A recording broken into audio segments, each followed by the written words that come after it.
la maternidad romantizada, toda esta parte que involucra al cuerpo y a la sexualidad se sigue reservando a los espacios tabús, a los espacios donde los mitos de la virginidad, de que el cuerpo pues no es propiedad tuya, es una propiedad más social, en donde tanto la virginidad es castigada, todo empieza a ser parte de una propiedad.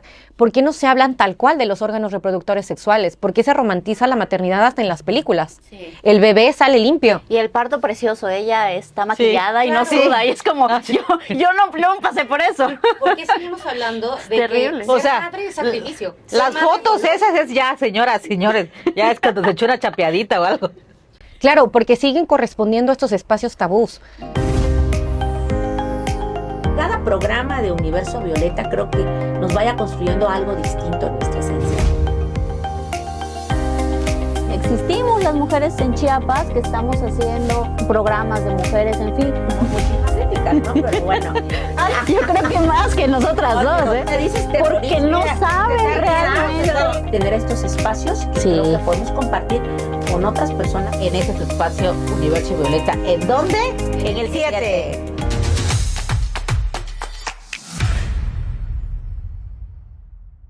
Hola, ¿cómo están todos y todas las que nos ven? Qué gusto estar otro día aquí en Universo Violeta con ustedes. Y justamente estoy muy contenta el día de hoy de estar con mi compañera, amiga de lucha feminista, Paulina Conde.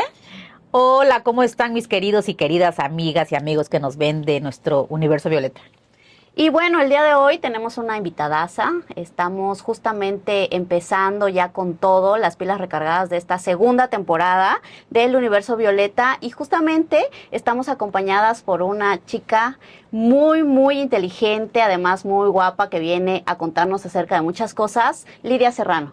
Muchas gracias, pues antes que nada muchas gracias Paulina, Ale, por invitarme a este espacio. Estoy muy contenta, muy emocionada por tenerme pues presente para llevar a cabo estos diálogos y esta plática tan increíble sobre los temas de violencia obstétrica. Y bueno, recordar un poco que este programa tiene como objetivo visibilizar a las mujeres que estamos en todos lados, en México, en Chiapas, haciendo cosas a favor sobre todo de los derechos de las mujeres. Y se acordarán que acabábamos de decir en el programa pasado que íbamos a estar invitando a especialistas, en mi caso, especialistas en la defensa de los derechos humanos. Y bueno, Lidia, platícanos un poco acerca de ti. ¿Quién eres para que el público te conozca? Gracias. Bueno, pues yo soy Lidia Inés Serrano Sánchez. Actualmente soy doctorante en el Instituto de Investigaciones Jurídicas de la Universidad Autónoma de Chiapas. Soy activista, soy académica y soy defensora de los derechos de las mujeres.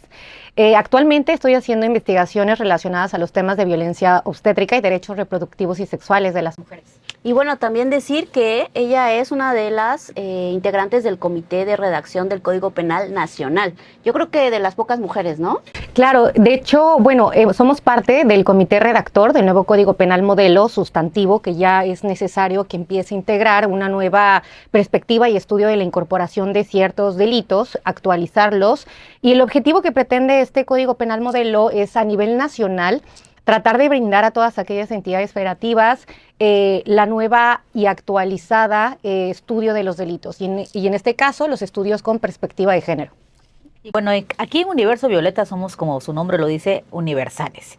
Y hoy contamos con la presencia de Lidia, que es una mujer, no es chiapaneca, pero con mucho corazón hacia Chiapas. Ella es de la Ciudad de México y justo decía mi querida y hermana Ale que va a hablar de un tema tan importante para todas las mujeres y que desconocemos o que seguramente ustedes dirán, bueno, ¿qué es la violencia obstétrica? O sea, no sé, como que me trabo y digo, a ver, de qué se trata? Me gustaría que empezáramos, Lidia, que nos expliques de qué trata este tipo de violencia. Claro, de hecho, uno de los principales retos sobre el reconocimiento, el estudio, la aceptación de lo que es la violencia obstétrica es que es uno de los temas prácticamente nuevos y que ha sido difícil reconocer, no solamente integrar, estudiar en la investigación de los delitos, en la incorporación, sino que también en el reconocimiento de lo que es la violencia obstétrica. Hay muchas mujeres que actualmente no saben que han sido víctimas de este tipo de violencia. Es un tipo de violencia específica que influye factores de género, está relacionado a la práctica médica y a la parte de la institucionalización de la medicina y se lleva a cabo a través de la atención de los servicios de salud. Pero a ver, lo pongamos en términos más prácticos para las mujeres que nos están escuchando.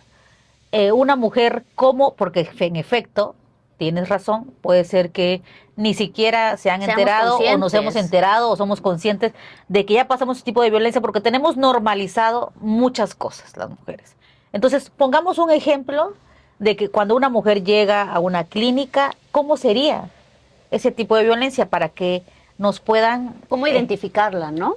Sí, claro. Me gustaría dar el concepto de violencia obstétrica para abarcar específicamente cómo se comete y empezar a entrar algunos ejemplos prácticos, los más comunes, para que podamos empezar a identificarla. La violencia obstétrica es toda aquella acción u omisión por parte del personal de salud que dañe física o psicológicamente a las mujeres durante las etapas obstétricas, que son el embarazo, el parto y el puerperio, durante la atención obstétrica o los servicios de salud. Un ejemplo práctico, ¿no? Cuando hablamos de que forma parte de la atención médica, muchas veces es cuando en las mujeres que ya empiezan en trabajo de parto, entran al servicio hospitalario y se les niega el acceso a una cama por todavía no encontrarse en proceso de dilatación, por todavía no presentar... Bueno, la mitad de... Bueno, eso es súper común. O sea, la mitad de las mujeres de los hospitales públicos seguramente y privados, vivieron. que no te Y dan privados. acceso porque no puedes entrar a una habitación o a un quirófano si no tienes cierto grado de dilatación. No, pero por ejemplo, una cama es más fácil que te violenten de esa forma en el hospital público. Sí, claro. En por el privado supuesto. te lo pagas y te dan tu cuarto.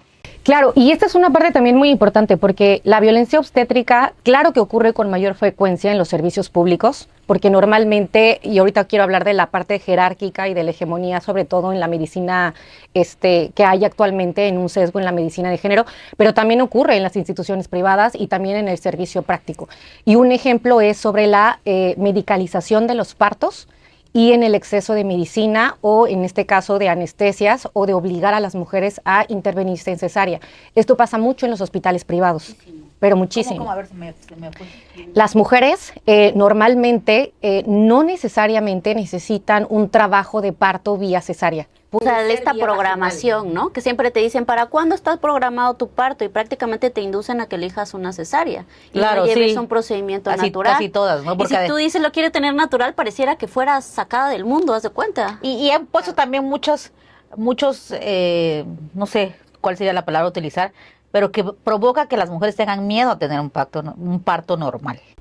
Claro, porque el parto, y de hecho es uno de los principales retos que enfrenta la violencia obstétrica, es que el parto pasa de ser un proceso biológico, natural, necesario para la supervivencia humana, para la existencia de la humanidad, a ser un proceso que es una patología ya reservada y llevada al monopolio hospitalario y a la práctica de los médicos. O sea, como si sus fuera una espacios. enfermedad estar embarazada, ¿no? Esa es una de las principales claves que tratamos de impulsar en el reconocimiento de la violencia obstétrica. Por eso luego dicen, ¿cuándo te vas a aliviar? Cuando no es aliviar, es parir. Si no estás enferma Y de nada. darte fármacos, atención continua, esto, lo otro, como si tuvieras una enfermedad. Institucionalizan los partos. De hecho, hay un proceso historiomédico evolutivo cuando se pasa la práctica de los partos, de las parteras o de las mujeres en sus propios espacios a los hospitales, bajo el título de la ciencia moderna, que llevaba estos espacios jerárquicos de dominio de los hombres, de los médicos, que eran arrebatados de las mujeres de sus casas y de las parteras para someterlo a este control. Obviamente la previsión de este control sanitario, obviamente para tener espacios quirúrgicos adecuados, evitar enfermedades, evitar algún tipo de emergencia obstétrica, se trataba de priorizar que fuera algo controlado, pero en ese momento lo que se pierde es la autonomía y el espacio propio del cuerpo de la mujer en decidir la forma en la que quiere realizar su parto, los seguimientos, los pasos, el acompañamiento, que ahora y sobre todo en el estado de Chiapas es un proceso bastante importante que está lleno y enriquecido de rituales y prácticas dentro de las mujeres y sus propias tribus. Claro, que eso viene un poco a por qué estás aquí, ¿no? Claro. Ujú, que nos cuentes un poco por qué una mujer como tú, que vive sobre todo en el área metropolitana de Ciudad de México, donde dijéramos, bueno, está esto fluyendo, la información, en fin, ¿por qué vendría a Chiapas a estudiar este tema de violencia obstétrica?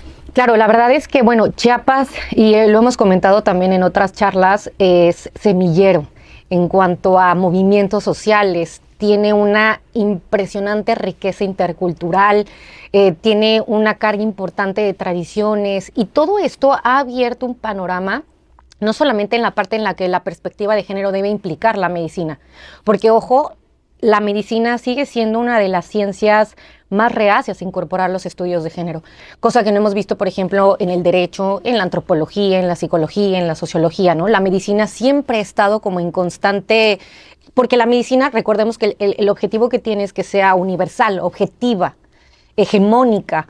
De hecho, el modelo que tenemos específico de biomedicina en el modelo sanitario que se implementa en la mayor parte de los países occidentales es así, burocrático, androcéntrico, y que lo que hace es tratar de ser objetivo y universal, porque el tema del tratamiento y la prevención de enfermedades tiene que ser objetiva.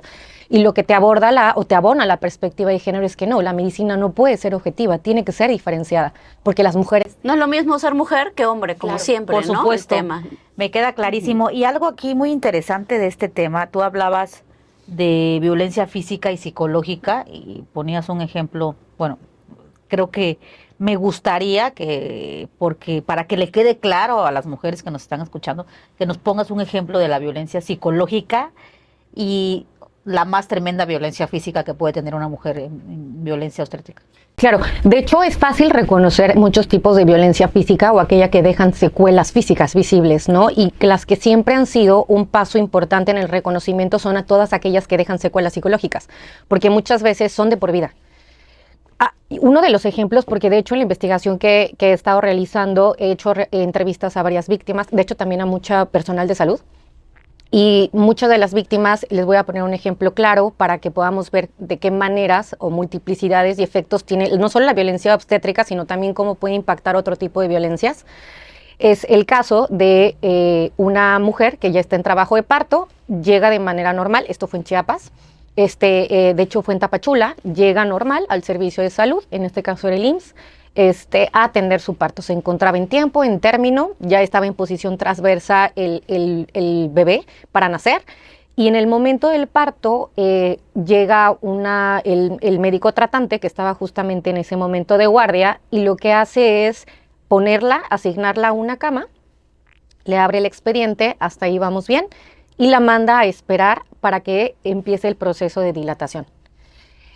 Muchos de los partos, y esto sí quiero ser muy clara, es que hay partos rápidos y puede haber partos que pueden durar hasta más de 24 horas. Todo mi Ay, caso. Qué dolor. Un caso, porque recordemos que la definición que encontramos de violencia obstétrica es toda aquella acción y omisión, porque las omisiones también generan violencia. En este caso no se le suministró ningún tipo de anestesia o de analgésico para el dolor. Ella estuvo más de 26 horas en labor y se le negó el acceso a un medicamento que le ayudara a mitigar un poco el dolor del parto.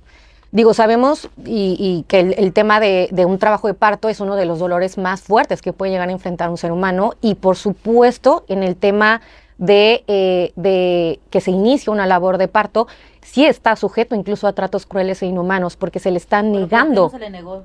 ¿Por qué se le negó más bien? Porque a nadie se le ocurrió que se le tenía que suministrar anestesia. Los protocolos de atención y los protocolos médicos, en realidad, quien lleva la parte del dolor es el angiólogo, el anestesista, que son los que justamente son los enfocados en realizarlo. Si no está de turno, si no está de guardia, si no hay un expediente en específico que determine cuándo, cómo y de qué forma suministrar un dolor.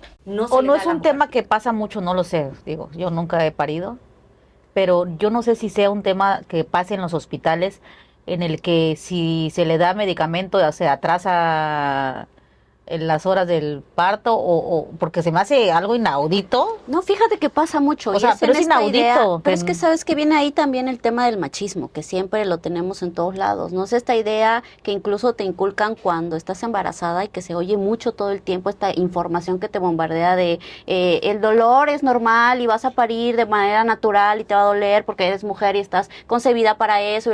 Y esta información que te dota y te dota y te dota y te dota, cuando hay medicina que utilizan para eso, ¿no? Entonces, definitivamente teniendo un medicamento que está probado, que no contraviene el parto, que te ayuda, te facilita llevarlo de una manera más natural, incluso se utiliza como de manera violenta hacia las mujeres, como un tema de, pues, ya estás embarazada, ya vívelo, ¿no? Claro. Claro, de hecho, muchos de los términos, y esta es la parte de la que quiero especificar con el tema de los daños psicológicos, es que un término muy utilizado en la negación de la medicina o de la medicalización, sobre todo en temas de anestesia y dolor, es el cállate y puja.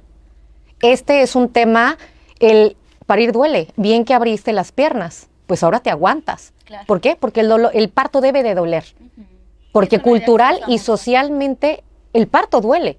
Y tú lo debes de saber, si no, ¿para qué abres las piernas? Señora, aquí hay muchas, no tenemos anestesia, aquí hay muchas camas. Hay a veces, incluso en los lugares de labor de parto, puede haber hasta 10 o 6 más mujeres desnudas, amarradas en labor de parto durante horas. Correcto. El caso de este tipo de violencia obstétrica que les estaba yo comentando en el tema de no solamente que se le niegue el suministro de un medicamento para el dolor, y que te puede tener sometido a dolores bastante altos durante tiempo prolongado, es que durante todo este proceso que duró las 26 horas del parto, no hubo constantes chequeos, no se realizó ultrasonido para valorar cómo iba el latido del bebé.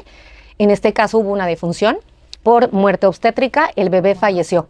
El bebé venía en perfecto estado, ya estaba en posición transversa justo para poder salir, ya se había acomodado, no se realizaron monitoreos, no se llevó a cesárea, tenía que haber sido una cesárea de emergencia.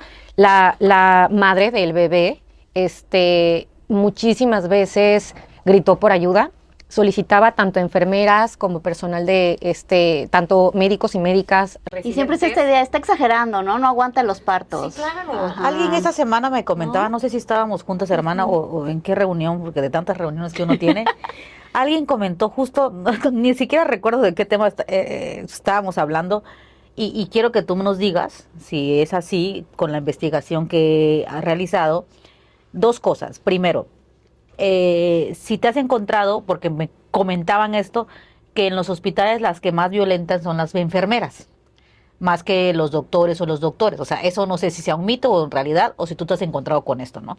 Esa era una. Y la otra, de las investigaciones que has hecho en Chiapas, o no sé si en otros estados, ¿en qué nivel o en qué posición está Chiapas en este tipo de violencia?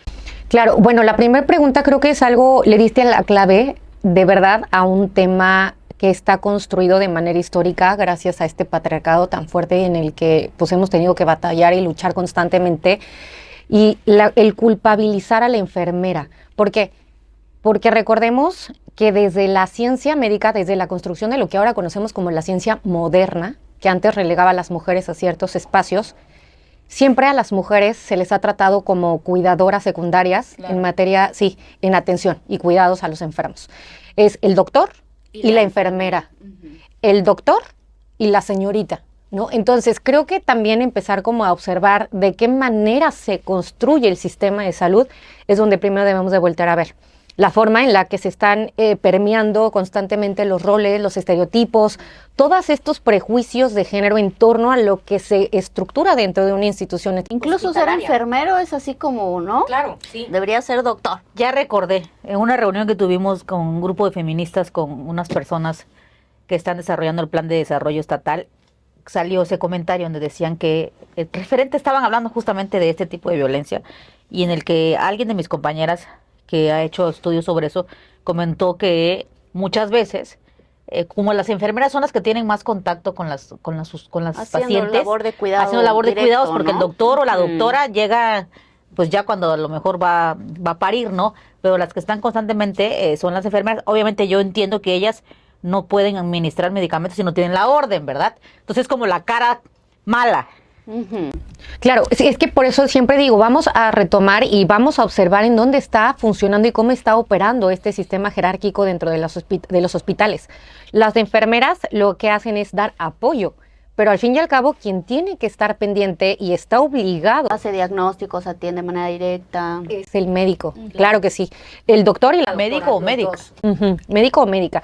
Pero eso sí, esta parte también es muy importante, tanto las enfermeras, camilleros, camilleras, doctores, doctoras, cualquier persona que labore dentro de la institución y de atención médica entran como parte del personal médico y por Claro, tanto son están posibles, obligados. están obligados y además son sujetos a cualquier tipo de responsabilidad penal en casos de violencia obstétrica. Oye, pero es súper interesante lo que dices porque nunca nos dicen, yo he estado embarazada 2 veces, que el proceso que yo viví, por ejemplo, que supuestamente fue privilegiado en muchos sentidos, pues sufrí violencia obstétrica creo que en las 3 etapas de mi embarazo, durante y posterior, cuando empiezo a escuchar acerca de cuáles son los elementos de identificación de la violencia. Por ejemplo, el no te quejes mucho, pues porque para qué te embarazas, ¿no? O no te lo dicen de manera tan directa, pero es tan sutil la violencia que todo el tiempo está mandándote mensajes acerca de cómo ya decidiste tener un parto, entonces tienes que aguantar todo el dolor posible del mundo, que por supuesto que duele muchísimo, yo lo he vivido 2 veces, y cómo te orillan al final a tener una cesárea. Eso fue definitivo en mi caso, yo creo que muchas se han de sentir identificadas. La primera vez intenté hacerlo de manera natural y tuve todos estos lapsos que tú mencionas, y en la segunda sí, ya cuando fui a ver a mi médico tratante fue de, ¿vas a volver a pasar por lo mismo o ya hacemos la cesárea? Entonces prácticamente, y cuesta como el triple o el doble en privados, y en el público entiendo que ha de ser distinto, pero ¿cómo no nos damos cuenta ni siquiera las mujeres de que estamos viviendo violencia obstétrica y qué pudiéramos hacer para eso, ¿no? Claro, de hecho, con lo que comentas es muy importante porque la violencia ha estado normalizada porque está arraigada al sistema social. Y hay que buscar, y por eso es muy importante que volteemos a ver las instituciones hospitalarias para que veamos dónde estas prácticas aún siguen estando reforzadas. La práctica médica, y aquí voy a hacer también un paréntesis, porque muchas veces en algunas reuniones que hemos tenido con muchos médicos, con muchas médicas, o en algunas charlas, pláticas en donde hacemos intercambio de ideas, mucho personal de salud está resistente a hablar de estos temas. Y no se trata de ir en contra de los doctores o de las doctoras. No se trata que sea un tema de atacarlos a ellos. No, al contrario, qué bueno que existe la medicina. Qué bueno que existen los médicos y las médicas. Qué bueno que tenemos una alternativa. Estamos en contra de cualquier lugar en donde se pueda perpetrar la violencia.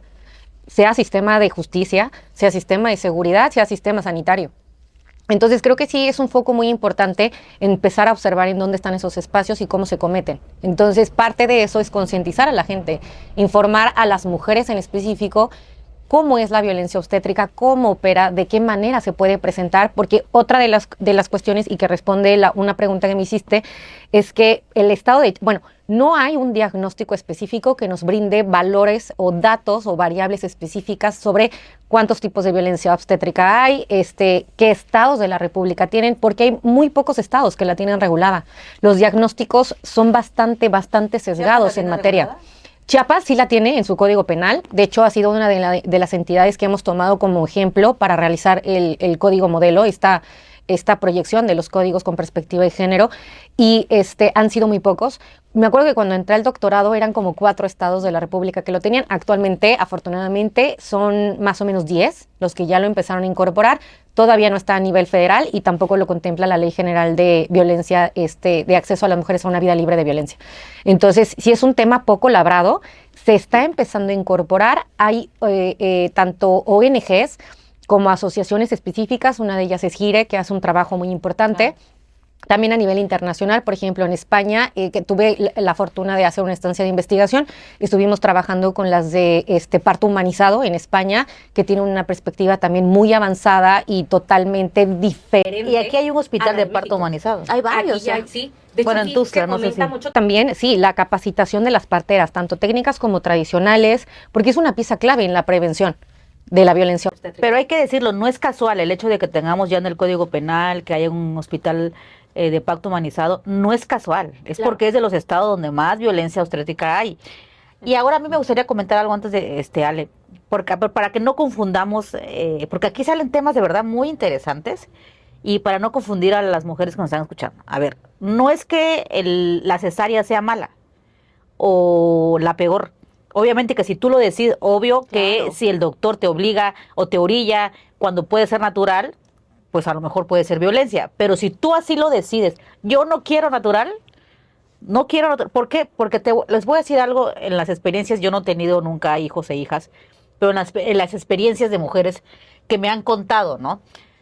Muchas obviamente están en el pro de tenerlas de forma normal porque dicen, bueno, es el primer esfuerzo en la vida que va a hacer esa persona que viene de ti, etcétera, etcétera, de alguna forma como romantizada, pero si así lo ve está padrísimo. Y me decía una prima, a ver, es lo peor que puede haber en la vida, me decía en su experiencia, es lo peor que puede haber en la vida. O sea, nos dicen muchas cosas del parto normal, todos los beneficios, pero nadie te dice el dolor y el sufrimiento que tienes que pasar. En mi vida, su primera hija la tuvo de forma natural y dice, nadie habla de eso. En mi vida si yo hubiera sabido el dolor que me iba a provocar, jamás lo hubiera tenido.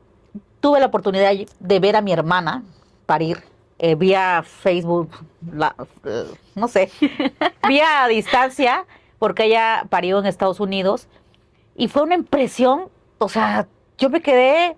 Sí, es impresionante. Me quedé, o sea, digo, nunca iba yo a tener la oportunidad de verlo porque pues solamente un papá entra ahí y la verdad es que si yo tuviera una hija, si a esta altura de mi vida quedara embarazada, la verdad es que yo lo tendría en cesárea, no quiero sufrir, qué necesidad, lo siento, no, bye. Pero vi a mi hermana y de verdad es que quedé traumatizada, pues. Entonces, creo que también es importante decir los beneficios, los pros y contras, y al final que la mamá decida qué es lo que quiere hacer. Es el punto. El consentimiento informado acerca de las decisiones de tu cuerpo, ¿no? Si lo quieres hacer o no, pero teniendo parámetros reales desde la medicina, porque hay muchísima desinformación. Claro. Y como tú le crees a tu médico lo que te está diciendo, pues si te dice lo tienes que hacer así, tú lo que menos quieres es que sufra tanto el bebé como tú. Nadie dice, sí, abrazo el dolor a dos manos, ¿no? Claro, Entonces, y no por un tema económico que van a ganar más, pues. Conscientes, y sobre todo esto que dijiste que me parece bien interesante, Pau, es que ¿por qué no hablamos de esto las mujeres y las personas? Te voy a dar la respuesta y creo que las dos le dieron al tino, porque estamos hablando de que seguir hablando del cuerpo de la mujer, de lo que corresponde a sus genitales, la maternidad romantizada, toda esta parte que involucra al cuerpo y a la sexualidad se sigue reservando a los espacios tabús, a los espacios donde los mitos de la virginidad, de que el cuerpo pues no es propiedad tuya, es una propiedad más social, en donde tanto la virginidad es castigada, todo empieza a ser parte de una propiedad.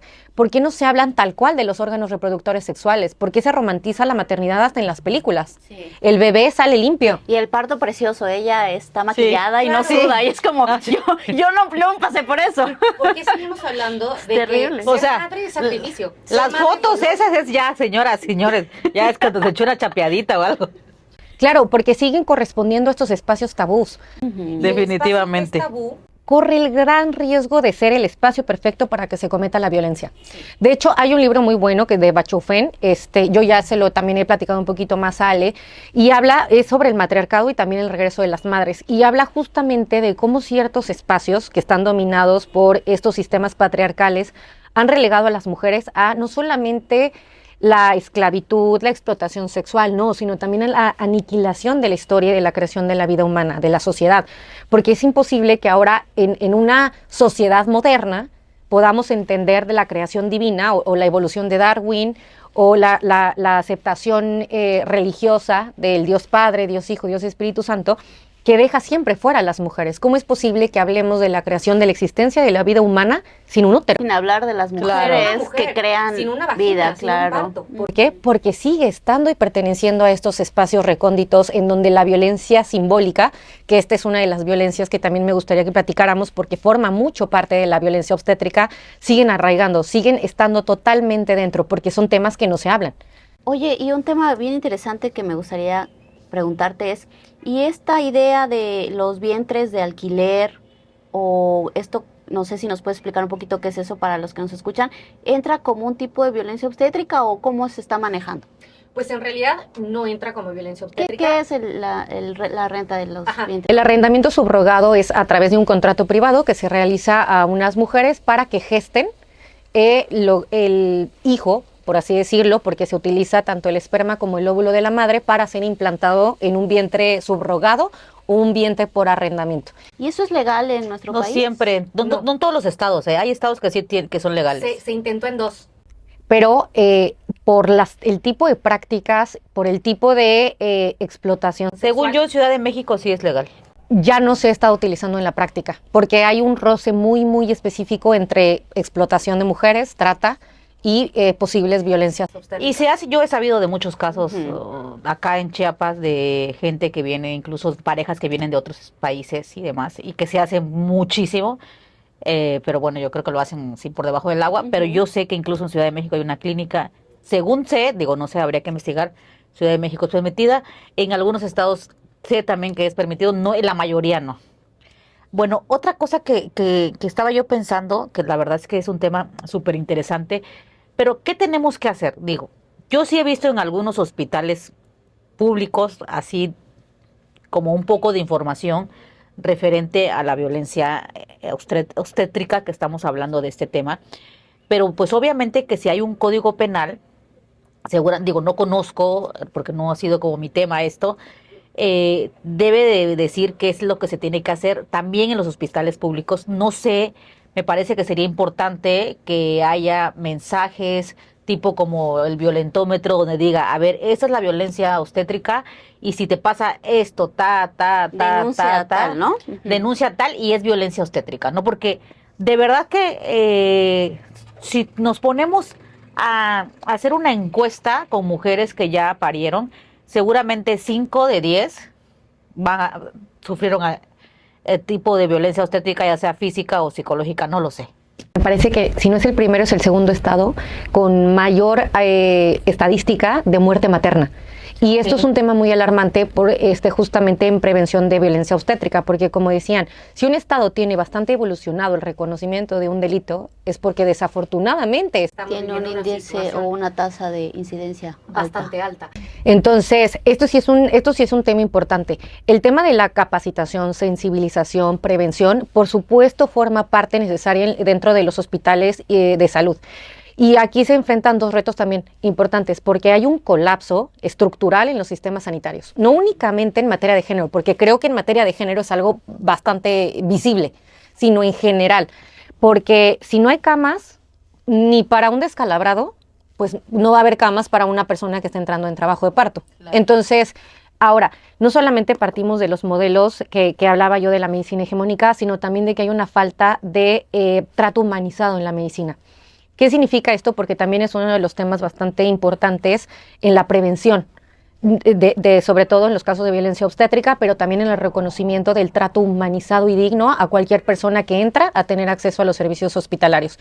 El trato de la medicina humanizada va justamente en la actitud de los médicos y de las médicas ante un paciente o ante un enfermo o ante una persona que entra a una institución hospitalaria.